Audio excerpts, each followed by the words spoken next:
Ceau, sunt Marlen de la Savori Urbane, iar astăzi vom face prăjitura arlechin, care este și prăjitura favorită a mamei mele. O prăjitură cu blaturi fragede, făcute cu unt și cu smântână, straturi cu gem, iar apoi decorată cu o glazură minunată și stafide, nucă, coajă de portocală confiată. Prăjitură festivă, care este nelipsită de pe mesele noastre de sărbători, fie că este Crăciun sau Paște. Deci haideți să vedem de ce avem nevoie pentru prăjitura arlechin. În primul rând, noi astăzi vom lucra cu jumătate din cantitățile prezentate pe blog. Deci ne va ieși o prăjitură de 20 pe 30 de centimetri. Prăjitura arlechin este compusă din 3 părți, foile fragede, prin care avem nevoie de 250 de grame de făină, 125 de grame de unt moale și gras și bun și fain, un ou, 75 de grame de zahăr pudră, 100 de grame de smântână acrișoară și groasă, un plic de zahăr vanilat bourbon, coaja de la o lămâie și, evident, niște sare. Apoi, pentru umplutură vom avea nevoie de... avem aici două tipuri de gem de caise și gem de zmeură. Avem aici undeva la 230 de grame de gem de caise cu 150 de grame de gem de zmeură. Pentru că sunt două straturi de caise și unul de zmeură, da. De 2 ori mai mult caise, da. Iar pentru glazură vom avea nevoie de 2 gălbenușuri, niște stafide, nucă, iar aici avem coajă de portocală confiată. Vă vom lăsa rețeta în descriere, pentru că aceasta este făcută de noi și dumneavoastră vă puteți face. Și niște zahăr pudră, ne va mai trebui și zeamă de lămâia. Da, zeama de la lămâia. 50 de grame de zahăr pudră se pune la glazură și zeama de la lămâia pe care o decojim acum. Exact, nu aveți nevoie de 2 lămâi care să... Una și bună. Așa că, haideți să trecem la treabă și să începem cu foile, pentru că nu așa, cu foile se începe. Astăzi vom lucra cu mixerul de mână, pentru că nu facem o cantitate așa de mare, deci nu va fi greu. Și vom începe prin a pune în casonul de lucru untul, zahărul pudră, vanilia, niște sare. Mai pun un pic. Eu că am destul de experiență că să știu așa complet din ochi cam câtă sare se pune. Așa. Și coaja și de lămâie. Coaja de la o lămâie. Micuț sfat, când radeți coaja de la o lămâie, nu treceți de partea albă, pentru că aceea este foarte amară. Există lămâi mai bune și mai puțin bune pentru ras. Cele care sunt foarte moi, nu că nu merg, dar vă mai luptați un pic cu ele. După ce radeți coaja de la lămâie, curățați bine și răsătoarea. Ce bine miroase. Da, pregătim și mixerul. Începem cu paletele clasice. Pentru bătut spumă. Și îi dăm încet.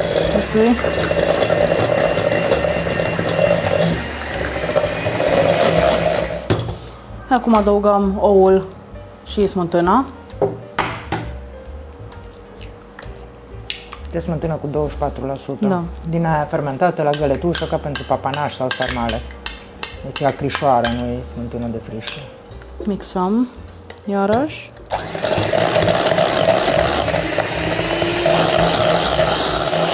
Iar acum venim cu făina și schimbăm paletele. Acum veți avea șansa să folosiți cealaltă pereche de palete care a venit cu mixerul. Cârligele pentru aluat. Exact. Foarte rar folosesc, de obicei îl folosesc pe la mare, dar acum e cantitate mică și n-are sens. Punem făina. Și acum foarte puțin mai frământăm, să se lege aluatul, că e aluat fraged și nu vrem să dezvoltăm rețeaua de gluten, să devină elastic. Nu vrem asta. Fac un pic așa să nu sară direct pe mine. Viteză mică.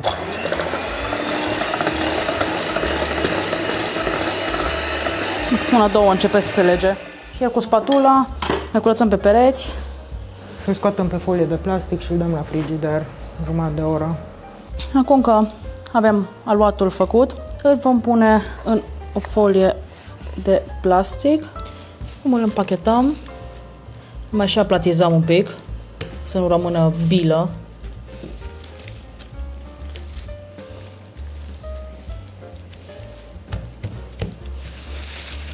Îl facem așa și îl băgăm la frigider să se odihnească. Jumătate de oră cel puțin, poate sta și peste noapte.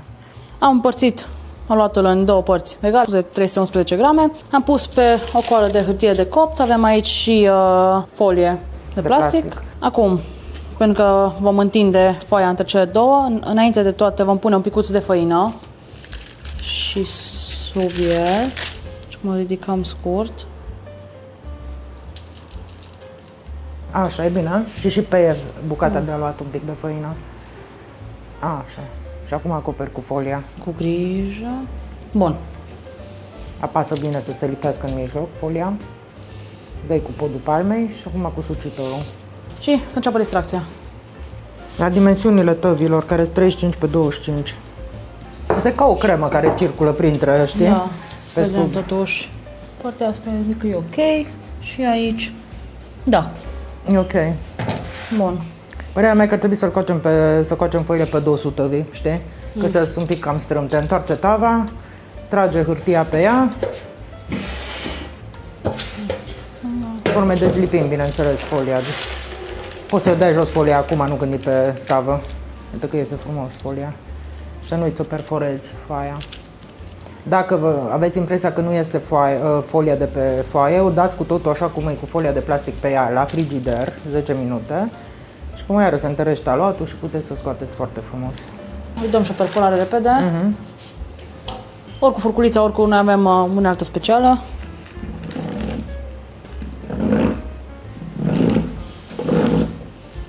Bun. Și Ne ocupăm de a doua ne foaie. ocupăm de a doua foaie. Putem da tava asta la rece dacă e foarte cald în casă, până așa cum e pregătită de cuptor. Mergem cu foaia la cuptorul preîncins la 170 de grade pentru 7 minute. 8, da, o veghem să rămână aurie, să nu se facă maro. Am făcut a doua foaie. Pentru aceasta vom tăia în două. Numai să ne și dăm seama. Am tăiat eu și pe prima înainte de Am băgat tăiat-o în și pe cuptor. prima. Ne trebuie câte două foi mici, că sunt 4 de toate. Mergem cam pe aici. Dăm racleta pentru un pic de făină. Găurele sau limbaj mai științific perforat. O urcăm pe tavă și la cuptor. 7 minute la 170 de grade și cu ochii pe ele. Foile de arlechin s-au copt. Acum le vom scoate pe grilaj și le vom lăsa la răcorit pentru că nu umplem arlechinul cât încă este cald, fierbinte, se fac foile gumoase și nu dorim Am asta. făcut eu prostia asta că m-am grăbit odată și le-am umplut așa fierbinți, mă rog, erau calde, am pus gemul, totul bine, a doua zi, clay.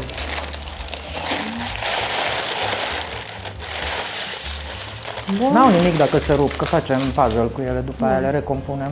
Bineînțeles, dacă faceți porție dublă, adică atâta cât e pe blog, atunci faceți 4 foi mari. Na, noi aici avem 4 foi jumătate de dimensiune. Pentru un arlechin mai mic. Dar la fel de gustos va fi. Este prăjitura mea preferată de Crăciun și de Paști.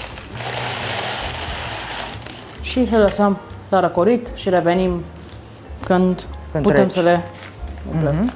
Foile de arlechin s-au răcorit. Avem aici pregătit de două tipuri de gem. Avem gem de caise și gem de zmeură. Ce combinație fină. Trebuie să începem cu Cu caise. caise, că dacă sunt două straturi de caise și unul de zmeură. Nu pui tot gemul de acolo, dar ne uităm așa orientativ. Și ăsta e și gem cu pulpă în el, vezi că e cu bucăți de fruct și na, e fain de altfel. Dacă simți că e nevoie, mai pune un pic, că trebuie să fie strat uniform. Mai adăugăm un pic aici. Punem cu inima, dar ne mai Da, și totuși oprim, să că ne mai ne și trebuie gândim. pentru încă o foaie și pune prea mult, știi? Să fie până la margini și să fie totuși strat cât se poate de uniform.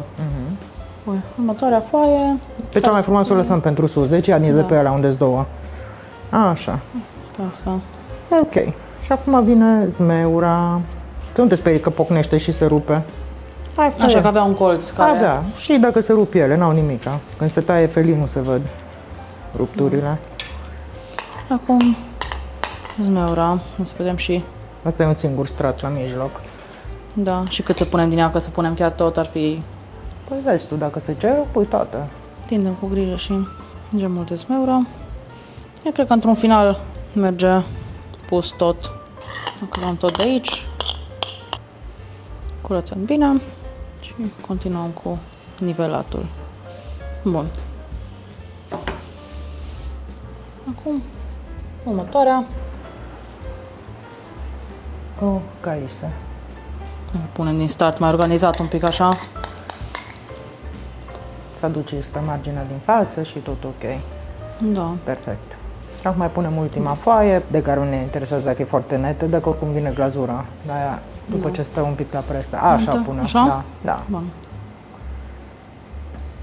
Apăsăm ușor. Lăsăm ușor. Punem o hârtie de copci, un tocător nu foarte greu pe ăsta. Da, ca să nu trebuie se- așa violent, dar trebuie un pic presat până dimineața și pe urmă ne ocupăm de glazură după câteva ore. Punem tie de copt deasupra și un fund de lemn nu foarte Greu. greu. Ceva care Așa. trebuie să o țină. Asta e prăjitură de cămară, asta n-are ce căuta în frigider, că e cu gem, n-are ce să strice la ea. Și Revenim cu decorul. Prăjitura Arlechin a stat peste noapte. O vom muta în prima fază pe un grilaj pe care l-am pus deasupra unei hârtii de copt și îl mutăm fără... E mută cu tot cu hârtie dacă ți-e mai simplu și scoți hârtia după, ca să nu se întâmple ceva. Da, e ok. ușor de mutat. Asta fiind jumate, da. Puteți face așa și cu prăjitura mare, dacă vi greu. Puteți în două și mutați două jumătăți. Iar acum ne vom ocupa de glazură și ulterior de decorat. Pentru glazură avem aici 2 gălbenușuri, 50 de grame de zahăr pudră vanilat. Deja deci nu mai adăugăm Extra vanilie are deja în el, da. Un picuț de sare, echivalentul la o jumătate de lingură de zeamă de lămâie. Iar pentru decoratul propriu-zis avem coajă confiată de portocală, rețeta în descriere, și aproximativ 15-20 de grame de nucă și stafide. Acum haideți să începem în primul rând cu glazura în sine. O vom face cu mixerul de mână. Punem gălbenușurile, zahărul, Cu vanilia, cu tot. Mă, în asta nu prea pun zahăr vanilat bourbon, că ăla e maro, știi? Și Da, ne și închide la culoare glazura. Acum am eu pudră de vanilie, așa foarte deschisă la culoare. un picuț de sare. Atât? Mai pun? Atât, numai, nu mai mult. Bun. Și zeama de Zeama de lămâie. lămâie. Și acum bați până să faci un mix spumos, așa, să deschide la culoare. Ideea e să se dizolve zahărul. Bine, în oricum folosim zahăr pudra. Deci asta e din start un avantaj. Da.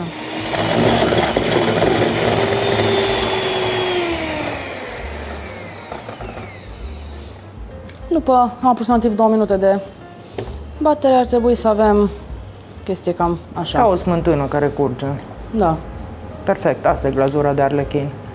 Da, acum cu o spatulă rașchetezi bine castronul, torni totul pe suprafața prăjiturii și o distribuie. Asta o să vezi că are tendința să curgă ea singură, se aranjează foarte frumos, nu-i mare lucru de făcut cu glazura de arlechin. Dă-i tot. Și mergi de la mijloc spre margini cu spatula cealaltă netă, da? Este o bunătate de prăjitură, e de o finețe ieșită din comun. Cu asta ne mișcăm repede, să nu apuce să facă crustă, știi? Dar durează câteva ore până se va întări glazura de gălbenuș. Perfectă și netă de Perfect, nici nu mi-a fă nimic. Bun. Și acum așteptăm, știi cât? Facem probă. Că dacă e prea groasă glazura și pui o stafidă, aia ți se va scufunda, știi? Dar dacă o lăsăm 10 minute, un pic să se așeze și venim după aia cu decorul, e mai ok. Dar asta știi cum e prin metoda empirică, Nu. prin încercări. Vedem care e momentul. Dacă se apucă să se usuce, nu se mai lipesc decorurile de ea. Dar nu se usucă atât de repede. Jumătate de oră aveți timp să vă tot jucați cu decoratul. Revenim. Glazura a stat un pic, am făcut o probă cu o stafidă, e ok. Deci putem începe să decorăm. Nu este model fix, fiecare face după propria imaginație, dar ăsta e un decor al Andala, că asta e tipic arlechinul. Trebuie să aibă stafidă, coși confiate de portocală, fără de care n-are niciun gust fain, deci așa zic. Ba nu că ar fi rele foile de unt cu gem de zmeură și caise, da, coaja aia de portocală confiată face tot. La nucă, sferturi, da, fiecare jumătate mai rupi în două și o pui pe aici, pe acolo. Se pot pune și fulgi de migdale în loc de nucă, cine dorește, sau chiar și fistic tocat. Să punem și niște coajă confiată de portocală. Nu, pe alea să le găsești loc la toate, că e exact porția necesară pentru jumătate de tavă. Pune-le și cu portocaliu în sus, nu așa culcate, să se vadă culoarea. Bun, am terminat de decorat prăjitura arlechin, iar acum o vom lăsa la temperatura camerei cel puțin 4-5 ore ca să se zvânte glazura, dacă nu chiar peste noapte. ca mai apoi să fie păstrată și în cămară și se păstrează foarte bine în general. Deci, revenim. Glazura prăjiturii Arlechin s-a zvântat. Cum putem trece la tăiere și aranjare pentru servire.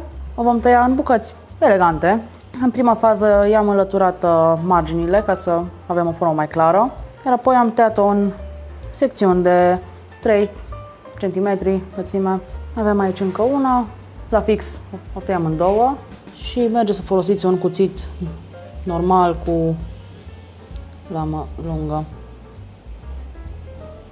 Iar apoi le vom tăia în 4. Prima dată în jumătate, putem tăia și 2 deodată. Ce fragedă e, se simte din cuțit. Și aici încă o dată și iarăși încă o dată. Și avem niște felii foarte frumoase, elegante și vom proceda la fel și cu celelalte 3 bucăți mai mari. Acum ne vom pregăti să le aranjăm pe un platou și să le servim. Și iată că am ajuns și la finalul acestei rețete. Am făcut un arlechin foarte drăguț. Uitați ce festiv și colorat și fain este. Merită menționat că este prăjitura favorită a mamei mele. Da, și că ce mai avem pe blog? Fursecuri. Da, fursecuri arlechin în formă de fluturaș. Deci dacă vă place asta și aveți chef să libriți un pic mai mulți fere frumoase, vă lăsăm linkul în descriere. Eu voi lua această bucată fără stafide pentru că mie nu prea îmi plac stafidele. Dar haideți să și gustăm.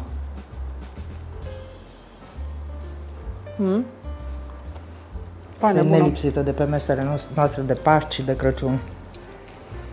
În familie. Foile sunt foarte fragede. Pare tare, dar nu este. Sperăm că o să vă placă și vouă. Nu uitați să vă abonați, dați un like, un share, să ne dați un comentariu, să ne spuneți cum vi se pare această prăjitura Arlechin, să ne spuneți dacă ați încercat fursecurile Arlechin și să ne revedem cu bine la următoarea rețetă. Ciao!